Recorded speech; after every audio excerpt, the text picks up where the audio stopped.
High dear students, welcome to MCQ zone. আজকে আমরা class 9-এর ভৌত বিজ্ঞানের থার্ড সামেটিভ এক্সামের রায়মার্টিন প্রশ্নবিচিত্রার হচ্ছে 16 নম্বর school Sodepur high school. Page number হচ্ছে 319 পেজ নাম্বারের সোদপুর হাই স্কুলের আমরা গ্রুপ এ এবং গ্রুপ বির শর্ট কোশ্চেনগুলো আমরা আলোচনা করব। 1 নম্বরের কোশ্চেনগুলো দেখে নেব। তো চলো দেখা যাক প্রথম কোশ্চেন কী থাকবে। গ্রুপ এর কোশ্চেন, সাধারণ স্কেলের লঘিষ্ঠ ধ্রুবক। সাধারণ স্কেলের লঘিষ্ঠ ধ্রুবক কত হয়? দেখো, সাধারণ স্কেলে সবচেয়ে ছোটো থাকে কত? 1 সেমি থাকে। 1 সেমির যদি আমরা 10 ভাগ করি তাহলে হচ্ছে 0.1 সেমি। ঠিক আছে, 1/10 সেমি অর্থাৎ 0.1 সেমি। অ্যান্সার হচ্ছে 0.1 সেমি হচ্ছে অ্যান্সার। নেক্সট হচ্ছে কোন উপসর্গ দ্বারা 10⁻³ প্রকাশ করা হয়? 10⁻³ মানে হচ্ছে মিলি। ঠিক আছে, 10⁻³ মানে 1/1000, তাহলে এটা হচ্ছে মিলি হবে, অপশান সি মিলি। নেক্সট হচ্ছে নিম্নলিখিত কোন লেখচিত্রটি ইউ প্রাথমিক বেগসম্পন্ন সমমন্দনযুক্ত গতি নির্দেশ করে? দেখো, এখানে প্রাথমিক বেগ আছে আর হচ্ছে সমমন্দন। ঠিক আছে, এখানে দেখো, এখানে অপশান বি দেখো, এখানে প্রাথমিক বেগ আছে ইউ, আর এখানেও দেখো অপশান সি প্রাথমিক বেগ ইউ আছে, কিন্তু এখানে দেখো সমমন্দন, এটা হচ্ছে অসমমন্দন অর্থাৎ সমমন্দনযুক্ত নয়, আর এটা হচ্ছে সমমন্দন আছে। ঠিক আছে, সময়ের সাথে সমান হারে বেগটা কমে আছে, তাহলে অপশান সি রাইট অ্যান্সার। পরেরটা হচ্ছে 10 কেজি ভরের একটি বস্তু 1 মিটার উচ্চতা থেকে নিচে পড়লে বস্তুটির স্থিতিশক্তির হ্রাস হবে কত? দেখো, স্থিতিশক্তির ফর্মুলা কি? mgh। দেখো, স্থিতিশক্তির ফর্মুলা কি জানি, যে স্থিতিশক্তি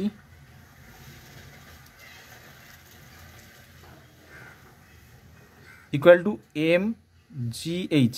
এখানে m কত আছে? m দেওয়া আছে, দেখো ভর কত দেওয়া আছে? 10 কেজি দেওয়া আছে, 10 লিখলাম।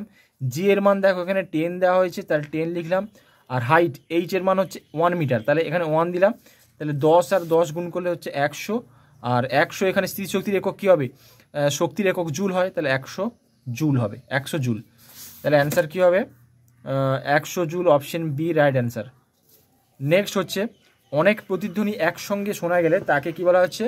অনুরণন বা রিভারবারেশন অনুরণন বলা হচ্ছে।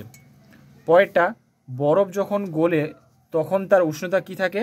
বরফ যখন গলে যায় তখন হচ্ছে বরফের টেম্পারেচার 0 ডিগ্রি সেলসিয়াস, আবার বরফ যখন গলে গেল তখন সেই জলটা হচ্ছে 0 ডিগ্রি সেলসিয়াস। তাহলে এই যে টেম্পারেচার কিন্তু সেম থাকে, অর্থাৎ উষ্ণতা একই থাকে। ঠিক আছে, একই থাকে, অপশন ডি। পরেরটা হচ্ছে 0.001 মোল জলের ভর। আচ্ছা, এটা জলের ভর দিয়েছে। এবার দেখো, এখানে 1 মোল জলের ভর কত? 1 মোল জলের ভর কত? জলের মোলার ভর কত? 18 গ্রাম। তাহলে তোমাকে কোশ্চেন বলছে 0.001 মোল জলের ভর কত হবে? ইকুয়াল টু হচ্ছে 18 গুণ 0.001। তাহলে যদি আমরা গুণ করি তাহলে সেক্ষেত্রে কত হয়ে যাবে? 0.018 গ্রাম। 0.018 গ্রাম হয়ে যাবে অ্যান্সার। তাহলে অ্যান্সার হচ্ছে অপশন ডি, 0.018 গ্রাম। নেক্সট হচ্ছে ক্লোরিন পরমাণু সর্ববহিস্থ কক্ষে ইলেকট্রন সংখ্যা কত? তা ক্লোরিনের হচ্ছে পারমাণবিক সংখ্যা হচ্ছে 17। তাহলে প্রথম কক্ষে থাকবে 2টো, তারপরে 8টা, তারপরে 7টা। সবচেয়ে বাইরের কক্ষে আউটার মোস্ট সেল যেটা আছে, সবচেয়ে বাইরের কক্ষে 7টা থাকবে, তাহলে অ্যান্সার হচ্ছে 7। পরেরটা, বিশুদ্ধ জলের পিএইচ। বিশুদ্ধ জল পিএইচ হচ্ছে, বিশুদ্ধ জল হচ্ছে কি? প্রশম দ্রবণ, যার হচ্ছে পিএইচ হচ্ছে 7 হবে, না অ্যাসিড না ক্ষার, অর্থাৎ প্রশম দ্রবণ, অর্থাৎ পিএইচ হচ্ছে 7। প্রদত্ত কোন যৌগ অ্যান্টাসিড হিসাবে ব্যবহৃত হয়? অ্যান্টাসিড হিসাবে অ্যালুমিনিয়াম হাইড্রোক্সাইড বা LOH3। একটি ইমালশন হচ্ছে কি? দুধ হবে ইমালশনের উদাহরণ। জলে স্থায়ীকরতার উদাহরণ হচ্ছে, দেখো এখানে সবই হচ্ছে, দেখো এটা সোডিয়ামের বায়ুলবণ, এটা ক্যালসিয়ামের বায়ুলবণ, এখানে ম্যাগনেসিয়ামের বায়ুলবণ, আর এখানে হচ্ছে শুধুমাত্র বায়ুলবণ হবে না, MgSO4 হচ্ছে অ্যান্সার। পরেরটা, দুটি অমিশ্রণীয় তরলের পৃথকীকরণের জন্য ব্যবহৃত পদ্ধতি। দুটো অমিশ্রণীয় তরল হচ্ছে, তাহলে সেপারেটরি ফানেল। যেমন তেল আর জল অমিশ্রণীয় তরলকে আলাদা করা হয় সেপারেটরি ফানেল বা বিওজি ফানেলের সাহায্যে। নেক্সট হচ্ছে পীড়নের একক। পীড়নের একক আমরা জানি যে চাপের একক এবং পীড়নের একক সেম হয় বা একই হয়। তাহলে পীড়নের একক হচ্ছে নিউটন, চাপের একক যেরকম ছিল newton per metre square. Newton per metre square হচ্ছে অ্যান্সার। ঠিক আছে, নেক্সট হচ্ছে 1 কেজি বিশুদ্ধ জলের আয়তন 1 লিটার হলে 1 মিলিলিটার জলের ভর গ্রাম এককে কত? ঠিক আছে, তাহলে 1 কেজি বলা হয়েছে, দেখো অঙ্কটা দেখে নাও। 1 লিটার সমান আমরা জানি কি 1000 মিলিলিটার। 1 লিটার সমান 1000 ml বা 1000 মিলিলিটার। আবার 1 কেজি ইকুয়াল টু বলতে পারি 1000 গ্রাম। 1 কেজি সমান 1000 গ্রাম। তাহলে আমরা এখান থেকে বলতে পারি যে 1000 ml এর ভর কত, দেখো এখানে যেটা হচ্ছে 1 কেজি বিশুদ্ধ জলের আয়তন 1 লিটার, এখানে 1 কেজি বিশুদ্ধ জলের আয়তন 1 লিটার, তাহলে 1 কেজি মানে 1000 গ্রাম, আবার 1 লিটার মানে হচ্ছে 1000 ml। তাহলে আমি বলতে পারি যে 1000 ml জলের ভর কত, 1000 গ্রাম। তাহলে 1 ml 1 মিলিলিটার জলের ভর কত হবে, 1000 বাই 1000 হয়ে যাবে, অর্থাৎ 1 হয়ে যাবে, অর্থাৎ 1 গ্রাম হয়ে যাবে। 1 গ্রাম অ্যান্সার। উত্তর কত হবে, 1 গ্রাম বা 1 গ্রাম। নেক্সট হচ্ছে 1 আর্মস্ট্রং। 1 আর্মস্ট্রং সমান কত মিটার, 10⁻⁻10 মিটার। 10⁻⁻10 মিটার হবে। আর ক্ষমতার মাত্রিক সংকেত কী হবে, ক্ষমতা সমান কি, ক্ষমতা সমান হচ্ছে কার্য বাই সময়। দেখো ক্ষমতা সমান কি আমরা জানি, ক্ষমতা অর্থাৎ পাওয়ার, তাহলে ক্ষমতা পাওয়ার ইকুয়াল টু W/T। ক্ষমতা সমান কার্য বাই সময়, তাহলে কার্যের মাত্রা হচ্ছে mL² 10⁻² কার্যের মাত্রা, আর টি হচ্ছে সময়ের মাত্রা টি। তাহলে এটা যদি উপরে চলে যায় তাহলে অ্যান্সার হয়ে যাবে mL² 10⁻³ হচ্ছে অ্যান্সার। এটা উপরে গেলে -3 হয়ে যাবে না, তাহলে এটা হচ্ছে mL² 10⁻³ অ্যান্সার। পরেরটা বল, ভর এবং ত্বরণের মধ্যে সম্পর্ক। এটা হচ্ছে তোমরা সবাই জানো নিউটনের দ্বিতীয় সূত্র F=ma। তাহলে বল সমান কি হবে, ভর গুণ ত্বরণ।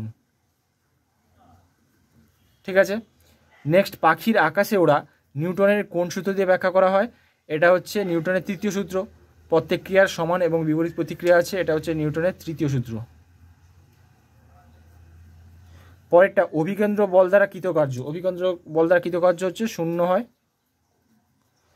কোনো বস্তুর গতিশক্তি কি ঋণাত্মক হতে পারে? গতিশক্তি ঋণাত্মক হতে পারে না। কেন পারে না? কারণ দেখে নাও যে গতিশক্তির ফর্মুলা কি, দেখে নাও গতিশক্তি কি হবে, 12 mv² হচ্ছে গতিশক্তির ফর্মুলা। এটা হচ্ছে গতিশক্তির ফর্মুলা। তাহলে এখানে 12 mv², m হচ্ছে ভর, ভি হচ্ছে বেগ। ভর কোনোদিন ঋণাত্মক হতে পারে না বা নেগেটিভ হতে পারে না, আর বেগও কোনোদিন নেগেটিভ হতে পারে না। তাহলে এখানে পুরো যে সিস্টেমটাই, পুরো যে রাশিমালাটা কিন্তু নেগেটিভ হতে পারে না, সবসময় পজিটিভই হবে। তাহলে কোনো গতিশক্তি ঋণাত্মক হতে পারে কি, তাহলে এটা হচ্ছে না হবে।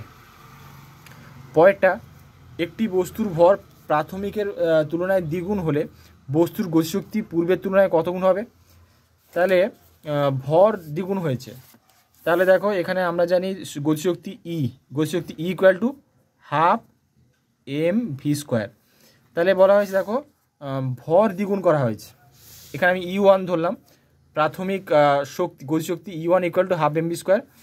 তাহলে E2 কত হবে, 12 m এর জায়গায় বসাবো 2m, কারণ দেখো ভর বলেছি, দেখো ভর দ্বিগুণ হয়েছে, তাহলে হচ্ছে m এর জায়গায় বসাবো 2m ইন্টু v²। তাহলে হয়ে যাবে 2 ইন্টু 12 mv²। তাহলে দেখো এই যে 12 mv² ছিল E1 ইকুয়াল টু 12 mv², তাহলে তার অ্যাকচুয়ালি ডবল হয়ে গেছে। ঠিক আছে, আমি বলতে পারি 2 into E1, E2 equal to 2 into E1, অর্থাৎ আগের থেকে গতিশক্তি দ্বিগুণ হয়েছে।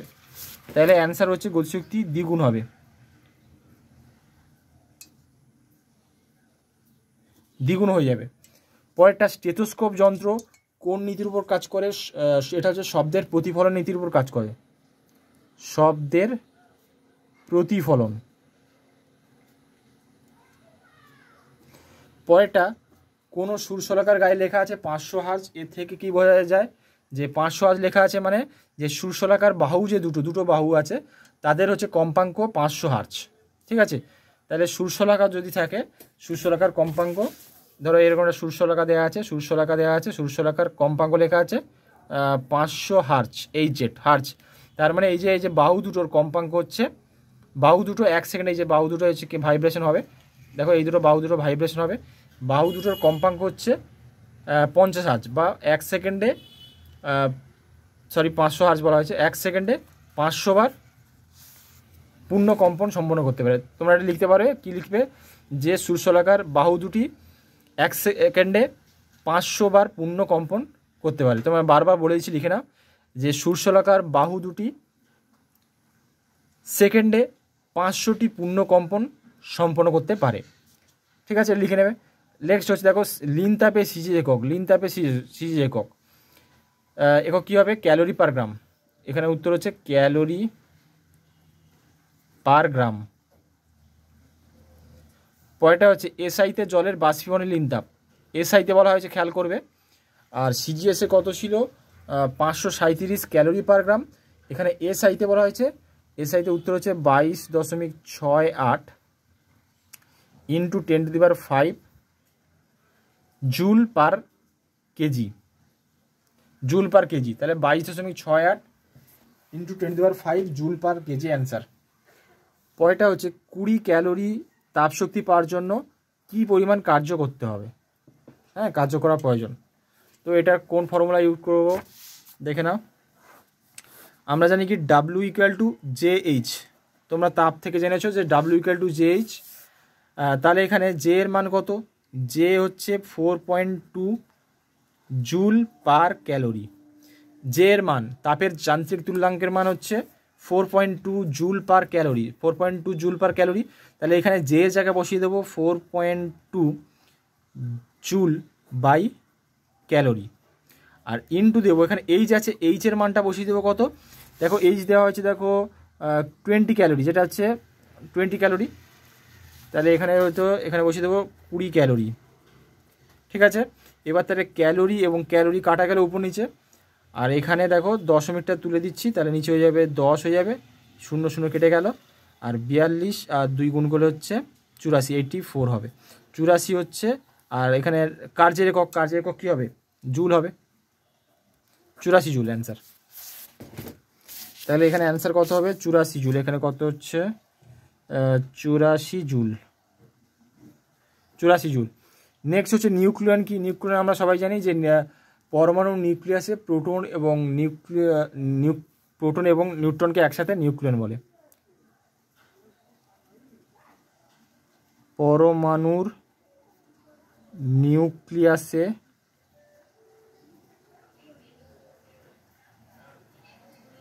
প্রোটন ও নিউট্রনকে একত্রে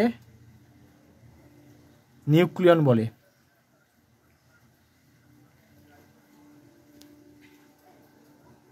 একত্রে নিউক্লিয়ন, তাহলে পরমাণু নিউক্লিয়াসে প্রোটন ও নিউট্রনকে একত্রে নিউক্লিয়ন বলে। এটা তোমরা লিখে নেবে। পরেরটা দেখো ফসফরাস 31 অর্থাৎ ভর সংখ্যা 31 আর পারমাণবিক সংখ্যা 15 এবং সালফার 32 16, এদের মধ্যে সম্পর্ক কি দেখো। এখানে দেখো ফসফরাসের ক্ষেত্রে এখানে দেখো নিউট্রন সংখ্যা কত হচ্ছে, দেখো 31 থেকে 15 বিয়োগ করছি। ফসফরাসের ক্ষেত্রে এখানে আছে 31, এখানে 15, তাহলে হচ্ছে নিউট্রন সংখ্যা কত হবে, 31 মাইনাস 15 হয়ে যাবে 16। একইভাবে সালফারের যদি আমরা বের করি, 32 থেকে 16 বিয়োগ করলে কত হবে, 16 হবে। সালফার হচ্ছে 32 16, তাহলে এখানে নিউট্রন সংখ্যা কত হবে, 32 মাইনাস 16 ইকুয়াল টু 16। তাহলে আমরা দেখতে পাচ্ছি যে উভয় ক্ষেত্রেই হচ্ছে নিউট্রন সংখ্যা সেম। নিউট্রন সংখ্যা সেম থাকলে বা একই থাকলে এটা কি বলে, আইসোটোন।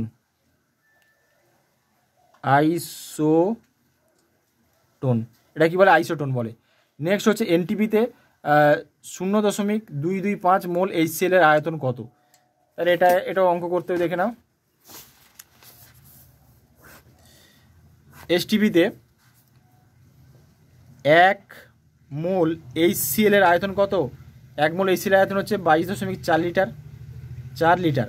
1 মোল HCl এর আয়তন 22.4 লিটার, তাহলে 0.225, তাহলে হচ্ছে 0.225 মোল HCl ইকুয়াল টু কত হচ্ছে 22.4 ইন্টু 0.225। এবার যদি আমরা গুণ করি, দেখো মাল্টিপ্লাই করো, বুঝতে হবে অ্যান্সার হচ্ছে 5.04 লিটার হবে, 5.04 লিটার। তাহলে অ্যান্সার হচ্ছে 5.04 লিটার। পরেরটা আছে 1 মোল ইলেকট্রনের ইলেকট্রন সংখ্যা কত? 1 মোল মানে হচ্ছে অ্যাভোগাড্রো সংখ্যা, যেটা হচ্ছে নাম্বার হচ্ছে, এর অ্যান্সার হচ্ছে 6.022 ইন্টু 10⁻23। রক্ত কী ধরনের দ্রবণ? রক্ত হচ্ছে বাফার দ্রবণ। বাফার দ্রবণ কি? যাতে সামান্য পরিমাণ, যে দ্রবণে সামান্য পরিমাণ অ্যাসিড বা ক্ষার মেশালে দ্রবণের পিএইচের কোনো পরিবর্তন হয় না, সেটা হচ্ছে বাফার দ্রবণ। তাই রক্ত কী দ্রবণ? বাফার দ্রবণ। বাফার দ্রবণ। প্রকৃত দ্রবণে দ্রাবের কণাগুলির ব্যাস কত? মনে রাখবে 10⁻⁸ সেমি, এর থেকে কম,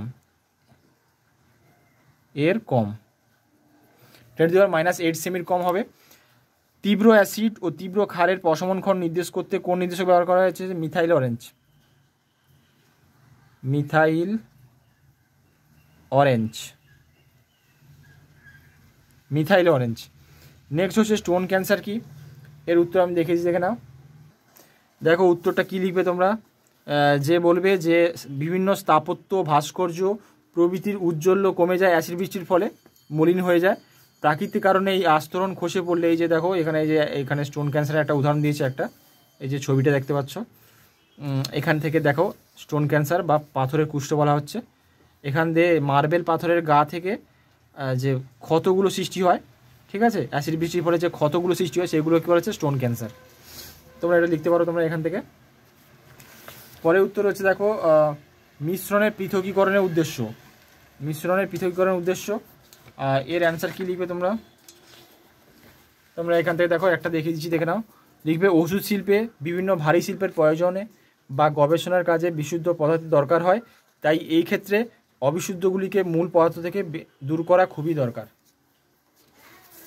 তাহলে এটা হয়ে গেল আমাদের। নেক্সট পেজে দেখো কোশ্চেন কী আছে, আর দেখো 3টে কোশ্চেন আছে আমাদের। ক্লোরোফর্ম ও বেনজিনের মিশ্রণ পৃথক করার পদ্ধতির নাম হচ্ছে কী হবে? পাতন পদ্ধতি বা ডিস্টিলেশন পদ্ধতি, পাতন। পরেরটা হচ্ছে ক্যাটায়ন বিনিময়কারী রেজিনের সাধারণ সংকেত। এটার উত্তর হচ্ছে RSO3H, RSO3H, ঠিক আছে, RSO3H। আর এখানে দেখো অ্যানায়ন বিনিময়কারী রেজিনের সাধারণ সংকেত, এটা কী হবে? RNH3। এবার থার্ড ব্র্যাকেট হবে, বাইরে থাকবে প্লাস, আর এখানে দেখো ব্র্যাকেটে OH মাইনাস থাকবে, বোঝা যাচ্ছে? RNH3 থার্ড ব্র্যাকেট প্লাস আর OH মাইনাস, এটা হচ্ছে অ্যানায়ন বিনিময়কারী রেজিনের সংকেত। নেক্সট হচ্ছে পরিশ্রুত জলের মধ্য দিয়ে অতিবেগুনি রশ্মি পাঠানো হয় কেন? এটা হচ্ছে জীবাণুকে মারার জন্য, হচ্ছে জীবাণুমুক্ত করার জন্য।